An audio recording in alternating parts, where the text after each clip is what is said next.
Selamat datang saudara-saudari. Hari ini kita mau mendengar surat Yakobus. Mari kita mendengar kata pengantarnya dahulu. Surat Yakobus berisikan petunjuk-petunjuk untuk kehidupan seorang Kristian sehari-hari dan ditujukan kepada semua umat Allah yang tersebar di seluruh dunia. Yakobus menggunakan pelbagai peribahasa bagi mengemukakan petunjuk dan nasihat untuk membincangkan beberapa tajuk seperti kekayaan dan kemiskinan, godaan, kelakuan yang baik, prasangka, iman dan perbuatan, pertuturan, kebijaksanaan, pertengkaran, kesombongan, dan kerendahan hati. Hal menghakimi orang lain, bercakap besar, kesabaran, dan doa. Surat ini menegaskan bahawa dalam hal mengamalkan agama Kristian, iman mesti disertai perbuatan. Mari kita bermula dalam babak 1. Saudara-saudara aku, sesama umat Allah yang tercerai-cerai di seluruh dunia, salam daripada aku, Yakobus, hamba Allah dan hamba Tuhan Yesus Kristus. Iman dan kebijaksanaan. Ayat 2. Saudara-saudara aku, anggaplah diri kamu berbahagia apabila mengalami bermacam-macam cubaan. Kerana kamu tahu bahawa semasa kamu mengalami cubaan dan masih tetap percaya kepada Kristus, kamu sudah membuktikan bahawa kamu tabah menanggung penderitaan. Pastikan supaya ketabahan kamu untuk menanggung penderitaan itu berterusan, sehingga kami menjadi benar-benar sempurna dan tidak kekurangan sesuatu pun. Jika ada sesiapa antara kamu kurang bijaksana, hendaklah dia berdoa kepada Allah supaya Allah memberikan kebijaksanaan kepadanya.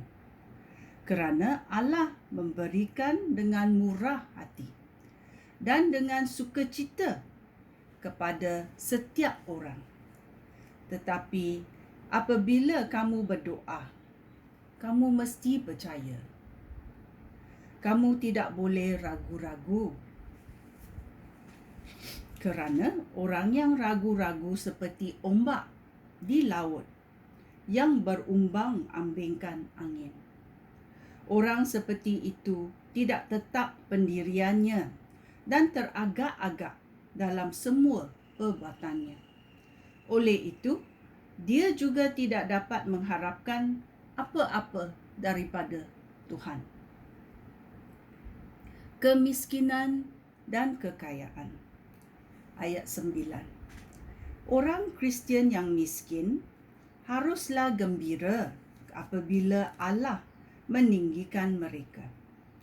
Orang Kristian yang kaya harus gembira apabila Allah merendahkan mereka. Kerana orang kaya akan lenyap seperti bunga rumput. Ketika matahari naik, panas teriknya melayukan tanaman sehingga bunganya gugur dan hilanglah keindahannya. Demikianlah orang kaya akan jatuh miskin semasa mengusahakan perniagaan mereka.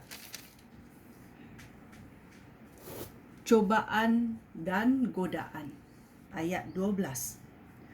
Berbahagialah orang yang tabah semasa mengalami percubaan, apabila mereka berjaya mengatasi cobaan itu. Mereka akan menerima pahala berupa kehidupan yang sudah dijanjikan oleh Allah kepada orang yang mengasihinya.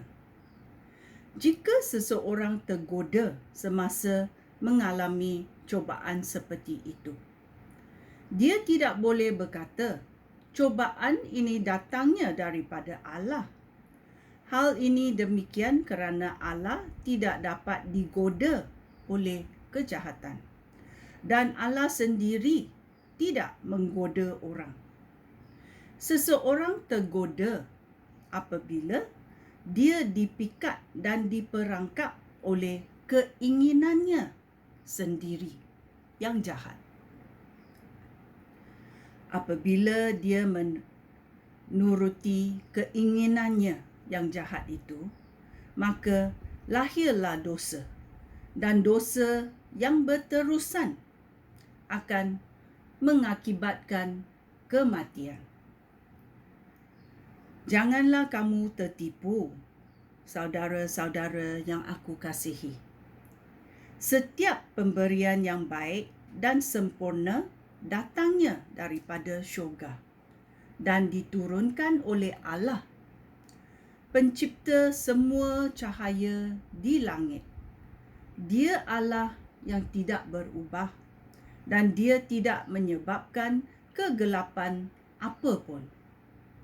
Dengan kehendaknya sendiri, dia menjadikan kita melalui firman-Nya yang benar. Itulah sebabnya kita mendapati kedudukan yang utama antara semua makhluk ciptaan-Nya.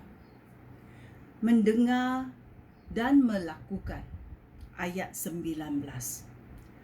Saudara-saudara yang aku kasihi, kamu tahu bahawa setiap orang haruslah cepat mendengar, tetapi lambat berkata-kata dan lambat naik marah. Orang yang marah tidak dapat melakukan perkara baik yang menyenangkan hati Allah. Oleh itu, buanglah segala kebiasaan buruk dan kelakuan yang jahat. Berserahlah kepada Allah dan terimalah firman yang ditanamnya di dalam hati kamu, kerana firman itu dapat menyelamatkan kamu. Janganlah tipu diri sendiri dengan hanya mendengarkan firman-Nya. Sebaliknya, lakukanlah apa yang difirmankannya. Seseorang yang mendengar firman Allah tetapi tidak melakukannya adalah seperti seorang yang melihat dirinya sendiri di depan cermin. Dia menatap dirinya baik-baik, lalu pergi dan langsung lupa akan rupanya. Berita baik itu hukum Allah yang sempurna dan dapat membebaskan manusia. Seseorang yang mendalami hukum itu dan melakukannya akan diberkati Allah dalam segala perkara yang dilakukannya. Amin. Seseorang yang mendalami hukum itu dan melakukannya dan akan diberkati Allah dalam segala perkara yang dilakukannya.